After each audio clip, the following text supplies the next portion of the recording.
Hello students, today we'll be continuing chapter 2 of OC Standard 11.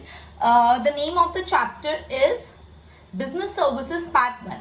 अब मैंने इस chapter में ऑलरेडी इंश्योरेंस के बारे में पूरा स्टडी कर लिया है.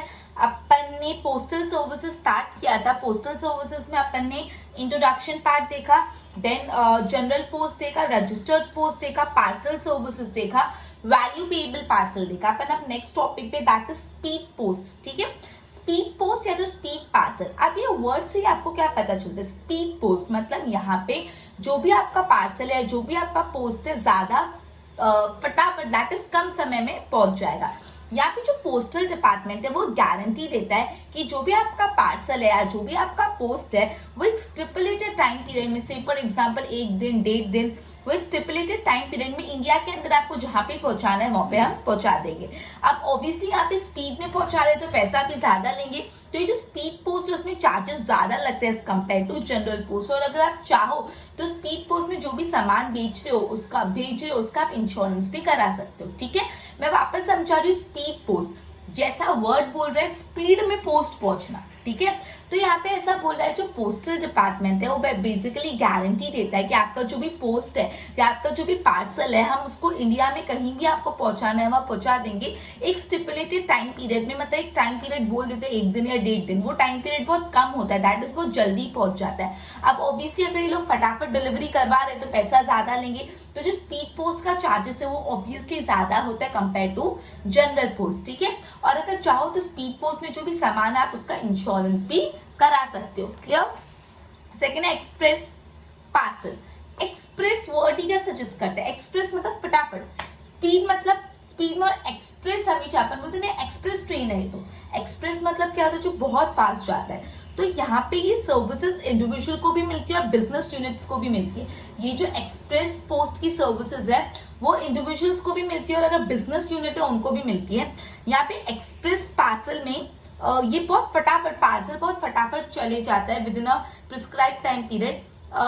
पोस्टल डिपार्टमेंट पार्सल को या तो एयरवे से भेजता है या तो कोई उससे भी अगर फास्टर मोड ऑफ ट्रांसपोर्टेशन होता है तो इससे भेजता है. अब इसका जो पैसा है वो स्पीड पोस्ट से भी ज्यादा होता है. जो एक्सप्रेस पार्सल है ना वो स्पीड पोस्ट से भी ज्यादा तेजी से पहुंचता है. और ये जो एक्सप्रेस पार्सल की सर्विसेज है वो इंडिविजुअल को भी मिलती है और बिजनेस यूनिट को भी मिलती है. यहाँ पे जो भी पार्सल होता है वो बहुत फटाफट पहुंचाया जाता है with in stipulated time period. और बेसिकली जो पोस्टल डिपार्टमेंट होता है वो ये पार्सल को या तो एयर के थ्रू भिजवाता है या तो कोई भी और दूसरा फास्टर मोड ऑफ ट्रांसपोर्टेशन के थ्रू भिजवाता है. यहाँ के जो चार्जेस होते हैं, जो स्पीड पोस्ट के जो एक्सप्रेस पार्सल के चार्जेस होते हैं वो स्पीड पोस्ट से भी ज्यादा होते हैं. राइट, तो अपन ने स्पीड पोस्ट पढ़ा, एक्सप्रेस पार्सल पढ़ा. Now third one is saving services. जैसे आप बैंक में सेविंग अकाउंट खुलवाते हो वैसे ही आप पोस्ट ऑफिस में भी अपना सेविंग अकाउंट खुला सकते हो. जैसे आप बैंक्स में जाके अपना सेविंग अकाउंट ओपन करवाते हो उसी तरह आप पोस्ट ऑफिस में भी अपना सेविंग अकाउंट ओपन करवा सकते हो. तो पोस्टल डिपार्टमेंट बैंक की तरह सेविंग स्कीम्स देता है. अब सेविंग अकाउंट बहुत सारी अलग अलग स्कीम है. 5 years recurring deposit, term deposit, monthly income plans, senior citizen saving account, 15 years public provident fund, 15/10 years किसान विकास पत्र, सुकन्या समृद्धि अकाउंट. या अलग अलग सेविंग की स्कीम्स है जो आपको पोस्ट ऑफिस प्रोवाइड करता है. तो यहाँ पे बोला है जैसे जो बैंक्स होती है वो अलग अलग सेविंग की स्कीम प्रोवाइड करती है वैसे ही पोस्ट ऑफिस भी अलग अलग सेविंग की स्कीम प्रोवाइड करता है. Kisan Vikas Patra, Sukanya Samriddhi account, 15 years public provident fund, senior citizen saving account, 5 years recurring deposit. ठीक है, तो बेसिकली जैसे बैंक में जब आप सेविंग अकाउंट खुलाते हो तो आपको चेक और एटीएम मिलता है, उसी तरह जब आप पोस्ट ऑफिस में भी अपना सेविंग अकाउंट खुलाओगे तो पोस्ट ऑफिस आपको एक चेक बुक देगी और साथ में एक एटीएम सर्विसेज भी देगी. क्लियर. तो अपन ने स्पीड पोस्ट पढ़ा, एक्सप्रेस पार्सल और सेविंग अकाउंट. सेविंग सर्विसेज में क्या आता है? जैसे बैंक में आपको सेविंग स्कीम्स मिलती है अलग अलग, उसी तरह पोस्ट ऑफिस में भी आपको अलग अलग सेविंग स्कीम मिलेगी. अपने 3-4 नाम पढ़े. फिर बोला जैसे बैंक में जब आप सेविंग अकाउंट खुलाते हो तो आपको एक चेकबुक और एटीएम सर्विस मिलती है, उसी तरह पोस्ट ऑफिस में भी सेविंग अकाउंट खुलाने से आपको एक चेकबुक और एटीएम सर्विसेज मिलेगी. क्लियर. उसके बाद है रिकरिंग डिपॉजिट. जो नेक्स्ट टॉपिक है वो है रिकरिंग डिपॉजिट. रिकरिंग डिपॉजिट में बेसिकली क्या है? रिकरिंग मतलब क्या होता है, जो बार बार हम उसको रिकर करवाते हैं, रिकरिंग डिपॉजिट। तो अभी जो अकाउंट होल्डर को एक प्री डिसाइडेड अमाउंट पे करनी होती है ऑन और before the pre decided date to post office. मतलब रिकरिंग डिपॉजिट में जो अकाउंट होल्डर होता है, जो रिकरिंग अकाउंट होल्ड करता है, उसको पोस्ट ऑफिस में एक पर्टिकुलर दिन या उससे पहले कुछ particular decided amount post office को दे देनी होती है। जैसे ही 5 साल खत्म होते हैं, अकाउंट होल्डर को वो पूरा पैसा मिल जाता है अलॉन्ग विद इंटरेस्ट मिल जाता है, ठीक है।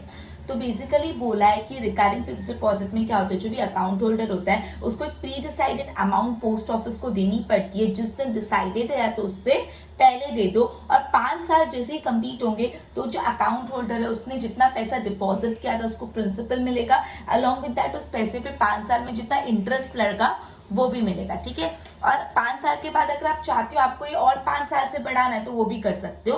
Up to 5 years if required duration of recurring deposit can be extended to another 5 years। मतलब सपोज आज आपने पैसे डिपॉजिट करे, 5 साल बाद आपको निकालने नहीं आप चाहते और बढ़ा दो, तो आप उसको और 5 साल के लिए बढ़ा सकते हो। मतलब ये जो रिकरिंग डिपॉजिट है ना, 5 साल का तो मिनिमम होता है, और फिर आपको इसको रिन्यू करना है तो 5 साल तक तो आपका पैसा ब्लॉक होगा ही होगा, क्लियर। उसके बाद है टर्म डिपॉजिट। टर्म डिपॉजिट मतलब एक पर्टिकुलर टर्म के लिए पैसा डिपॉजिट हो जाता है। टर्म डिपॉजिट कैसा है, फिक्स डिपॉजिट की तरह, मतलब टर्म डिपॉजिट एफडी की तरह, फिक्स डिपॉजिट की तरह। As per the scheme account can be open for the duration of 1 to 3 और 5 years। मतलब आप अपना अकाउंट ओपन करा सकते हो, एफडी 1 साल की करा सकते हो, 2 साल की, 3 साल की, 5 साल की, अलग अलग ईयर्स की आप एफडी ओपन करा सकते हो, टर्म डिपॉजिट ले सकते हो। और बेसिकली आपको 200 रुपए मिनिमम डिपॉजिट कराने पड़ेंगे, या तो उसके मल्टीपल्स में, मतलब 200, 400, 600, 800, 1000, 200 या तो उसके मल्टीपल में आपको पैसा डिपॉजिट करवाना पड़ता है। ये जो इस पे ब्याज चढ़ता है, इंटरेस्ट का कैलकुलेशन हर 3 महीने में एक बार होता है, लेकिन इंटरेस्ट मिलता साल के बाद है। मतलब इंटरेस्ट का कैलकुलेशन एवरी 3 मंथ्स में होता है, हर 3 महीने में एक बार जो इंटरेस्ट होता है उसका कैलकुलेशन होता है, लेकिन उस पर जो इंटरेस्ट मिलता कब है वो तो एनुअली मिलता है, मतलब साल के एंड में मिलता है, ठीक है। तो पूछ सकते हैं टर्म डिपॉजिट में इंटरेस्ट का कैलकुलेशन कितने पीरियड में होता है, 3 महीने में एक बार, और जो इंटरेस्ट का पैसा कब मिलता है, साल में एक बार, annually, clear. Account can be transferred from one post office to another post office. Okay. After that, such an account can be closed anytime before the maturity period। और अगर आप चाहते हो मेच्योरिटी पीरियड से पहले अगर आपको अकाउंट क्लोज करवाना है तो वो भी कर सकते हो। तो बेसिकली टर्म डिपॉजिट में ऐसे बोला है, फिक्स डिपॉजिट टाइप की सर्विस है। तो आप अपना टर्म डिपॉजिट 1 साल, 2 साल, 3 साल, 5 साल, कितने भी ईयर्स के लिए करा सकते हो। आपको मिनिमम 200 रुपए जमा करने पड़ेंगे, या तो उसके मल्टीपल, 200 का मल्टीपल क्या होगा, 200, 400, 600, 800, 1000, 1200 ऐसे डिपॉजिट करवाने पड़ेंगे। और बेसिकली ये जो पैसा है उस पर इंटरेस्ट का कैलकुलेशन हर 3 महीने में होता है, लेकिन इंटरेस्ट मिलता है 1 साल में एक बार। मतलब इंटरेस्ट का कैलकुलेशन एवरी 3 मंथ्स होता है और इंटरेस्ट का पेमेंट मिलता है साल में एक बार। क्लियर हुआ इतना। उसके बाद आप चाहो अपनी मेच्योरिटी से पहले तो ये अकाउंट को क्लोज करवा सकते हो। Next is NSC, national saving certificate. Basically जिसको भी एनएससी में इन्वेस्टमेंट करना होता है, नेशनल सेविंग सर्टिफिकेट में इन्वेस्टमेंट करना पड़ता है, तो आप पोस्ट ऑफिस से जाके एनएससी नेशनल सेविंग सर्टिफिकेट ले सकते हो। अब बेसिकली ये जो नेशनल सेविंग सर्टिफिकेट है उसका ड्यूरेशन है 5 साल या तो 10 साल। ये जो एनएससी नेशनल सेविंग सर्टिफिकेट उसका ड्यूरेशन है या तो 5 साल या तो 10 ईयर्स, ठीक है। Information of interest rate is given in advance. पहले से आपको बता देती है कि एनएससी पे आपको कितना इंटरेस्ट मिलेगा 5 साल या 10 साल खत्म होने के बाद। ओके, तो जैसे ही पर्टिकुलर 5 साल या 10 साल कंप्लीट होंगे तो जितना भी अमाउंट है वो क्लेम कर सकते हैं फ्रॉम द पोस्ट ऑफिस, ठीक है। तो बेसिकली एनएससी होता है national saving certificate. National saving certificate में जिसको भी इन्वेस्टमेंट करना होता है उसको ये नेशनल सेविंग सर्टिफिकेट जाके पोस्ट ऑफिस से लेना होता है। ये नेशनल सेविंग सर्टिफिकेट 5 साल या 10 साल के लिए अवेलेबल होता है, ठीक है। इस पे कितना इंटरेस्ट रेट मिलेगा वो एडवांस में बता दीजिए, और 5 या 10 साल के बाद जितना भी अमाउंट इन्वेस्टमेंट किया था वो वापस मिल जाता है by fulfilling proper formalities fulfil करके। Clear, okay. तो बेसिकली नेक्स्ट है किसान विकास पत्र। किसान विकास पत्र में जिसने पैसा लगाया, जिसने किसान विकास पत्र में डिपॉजिट किया है, उसको डबल द इन्वेस्टेड अमाउंट मिलेगा आफ्टर 100 मंथ्स। मतलब 100 महीने के बाद जिसने भी किसान विकास पत्र में पैसा लगाया उसको जितना भी उसने पैसा लगाया उसका डबल हो जाएगा आफ्टर 100 मंथ्स। 100 मंथ्स बाद डिपॉजिटर का पैसा डबल हो जाता है। 100 मंथ्स मतलब 8 years and 4 months, मतलब 8 साल ओके तो किसान विकास पत्र में जिसने भी पैसा डिपॉजिट किया उसका जो भी अमाउंट है, जितना भी पैसा डिपॉजिट किया वो डबल हो जाता है। कितना हो जाता है? उसका पैसा डबल हो जाता है basically. Okay okay the amount double हो जाती है after 100 month, that is 8 years and 4 months। ठीक है, ये सर्टिफिकेट एक प्रिस्क्राइब्ड अमाउंट के लिए मिलता है, मतलब इतनी अमाउंट कोई प्रिस्क्राइब अमाउंट होती है उसके लिए मिलता है, और मेच्योरिटी के बाद जो पैसा पोस्ट ऑफिस से क्लेम कर सकते हैं। तो ये था किसान विकास पत्र। ये जो किसान विकास पत्र है वो बेसिकली जितना भी पैसा इन्वेस्ट किया वो पैसा डबल हो जाता है आफ्टर 100 मंथ्स। 100 मंथ्स मतलब 8 years and 4 months के बाद। ठीक है, और ये किसान विकास पत्र कुछ प्री डिटरमाइंड अमाउंट के लिए अवेलेबल होता है। ठीक है, और मेच्योरिटी के बाद ये पैसा वापस मिल जाता है। क्लियर? उसके बाद आता है PPF, public provident fund. PPF that is public provident fund. तो बेसिकली कोई भी इंडिविजुअल अपना अकाउंट खुलवा सकता है पीपीएफ में, पब्लिक प्रोविडेंट फंड में। ये पब्लिक प्रोविडेंट फंड कम से कम 15 साल के लिए लेना पड़ता है। ये जो पीपीएफ होता है दैट इज जो पब्लिक प्रोविडेंट फंड होता है वो मिनिमम कितने ईयर्स के लिए होता है? मिनिमम 15 years के लिए तो पीपीएफ लेना ही पड़ता है। तो again this is important, minimum कितने ईयर्स के लिए पीपीएफ लेना पड़ता है? मिनिमम 15 years के लिए तो पब्लिक प्रोविडेंट फंड लेना ही पड़ता है। ठीक है, और मिनिमम कितना पैसा भरना पड़ता है? 500 रुपए पर एनम, मतलब पूरे साल का मिनिमम 500 रुपीज फिलअप करना पड़ता है। Minimum amount to be paid in this account, इस अकाउंट में मिनिमम 500 पर एनम होता है। 15 साल के बाद duration of this account can be extended by 5 years anytime, मतलब 15 साल हो गए और आपको और इस अकाउंट को एक्सटेंड करना है तो और आप कर सकते हो, लेकिन कितने साल तक? 5 साल तक, मतलब 15 years के बाद आप और इस अकाउंट को 5 years तक एक्सटेंड कर सकते हो। ठीक है, लेकिन 15 साल से पहले कभी भी आप अपना पीपीएफ अकाउंट क्लोज करवा नहीं सकते। ठीक है, आप ये देखो यहाँ पे जो पब्लिक प्रोविडेंट फंड में पैसा डिपॉजिट किया उसमें इनकम टैक्स नहीं लगता। जो भी पब्लिक प्रोविडेंट फंड में आपने पैसा डिपॉजिट, ठीक है, तो ये पब्लिक प्रोविडेंट फंड कोई भी इंडिविजुअल अपना अकाउंट खुलवा सकता है पब्लिक प्रोविडेंट फंड में। पब्लिक प्रोविडेंट फंड मिनिमम कितने इयर्स का होता है? पब्लिक प्रोविडेंट फंड मिनिमम कम से कम 15 साल के लिए तो होता है। ये जो पब्लिक प्रोविडेंट फंड होता है मिनिमम 15 years के लिए होता है, और minimum per annum 500 rupees deposit करने पड़ते हैं। यहाँ पे मिनिमम पर एनम साल के 500 रुपए डिपॉजिट करने पड़ते हैं। 15 साल बाद जो भी रूल्स है उस हिसाब से आप इसका एक्सटेंशन करा सकते हो, लेकिन एक्सटेंशन भी मैक्सिमम 5 years का एक बार में करवा सकते हो। ठीक है, मतलब 15 साल कंप्लीट हो और आपको एक्सटेंड करना है इस अकाउंट को तो आप 5 साल और एक्सटेंड कर सकते हो। ठीक है, लेकिन ये अकाउंट आप 15 साल से पहले क्लोज नहीं कर सकते। और बेसिकली इस अकाउंट में जो भी पैसा डाला it is free from income tax, इस पे आपको इनकम टैक्स भी भरने की जरूरत नहीं है। उसके बाद बोले the event of death of account holder, जो भी नॉमिनेटेड हायर है उसको पैसा मिल जाएगा। जब अकाउंट होल्डर की अगर डेथ होगी तो जो भी नॉमिनी है उसको पैसा मिल जाएगा। क्लियर? तो बेसिकली अपन ने सबसे पहले स्पीड पोस्ट पढ़ा। स्पीड पोस्ट में ऐसा था पोस्ट ऑफिस गारंटी देती है कि एक प्री डिटरमाइंड टाइम पीरियड में आपका पार्सल पहुंच जाएगा। यहाँ पे बहुत फटाफट पार्सल पहुंच जाए तो ऑब्वियसली चार्जेस भी ज्यादा होते हैं। एक्सप्रेस पार्सल स्पीड पोस्ट से भी ज्यादा फास्ट है। यहाँ पे पर्टिकुलर टाइम पीरियड में पोस्ट ऑफिस आपके पार्सल को पहुंचा देती है, और बेसिकली पोस्ट ऑफिस इसको एयर से या कोई और फास्टर मोड ऑफ ट्रांसपोर्ट से भेजती है। इसका जो चार्ज होता है वो स्पीड पोस्ट से भी ज्यादा होता है। क्लियर? उसके बाद सेविंग अकाउंट बोले, जैसे बैंक सेविंग स्कीम्स प्रोवाइड करती है उसी तरह पोस्ट ऑफिस भी सेविंग स्कीम प्रोवाइड करती है। जैसे बैंक चेकबुक और एटीएम देती है, एटीएम सर्विस देती है, वैसे ही पोस्ट ऑफिस भी सेविंग अकाउंट पे एटीएम और चेकबुक देती है। ठीक है, उसके बाद रिकरिंग डिपॉजिट में ऐसा बोला है कि बेसिकली आप कुछ पर्टिकुलर प्रीडिटरमाइंड अमाउंट बैंक को दे सकते हो, मतलब ऑन और बिफोर दैट पीरियड, और 5 साल के लिए वो उसमें रिकर हो जाएगा, मतलब डिपॉजिट एकदम सेफ हो जाएगा।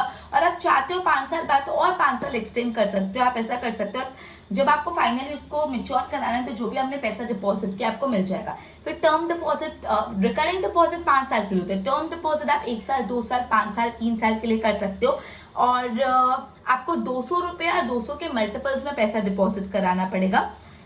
इंटरेस्ट कैलकुलेशन 3 महीने में एक बार होता है, लेकिन इंटरेस्ट मिलता कैसे? एनुअली, दैट इज साल में एक बार।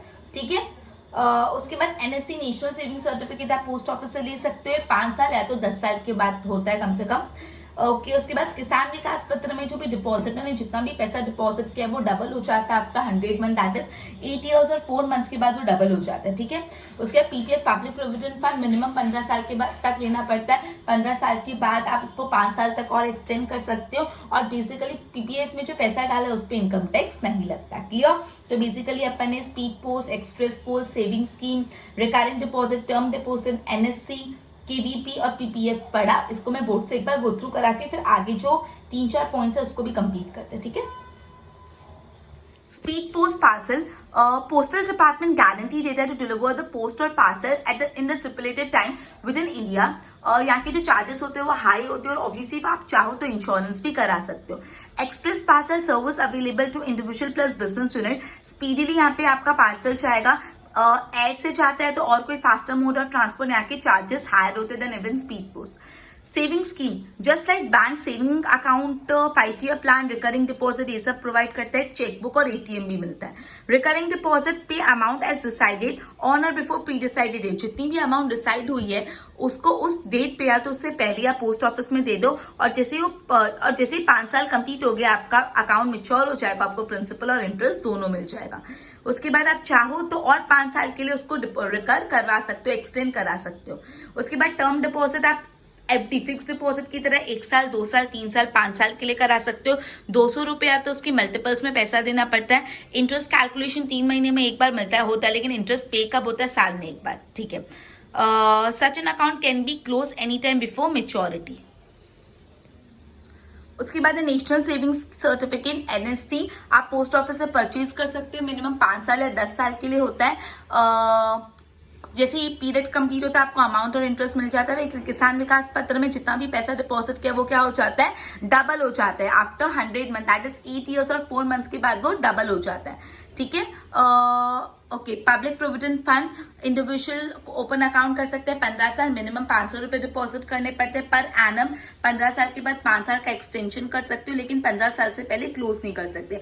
Money in this account exam from income tax, इस अकाउंट में अगर आपने पैसा डिपॉजिट किया तो आपको इनकम टैक्स भी पे करने की जरूरत नहीं है, क्लियर। और अगर अकाउंट होल्डर की डेथ हो जाती है तो अमाउंट नॉमिनेटेड हायर को मिल जाता है, क्लियर। एक बार गो थ्रू करो।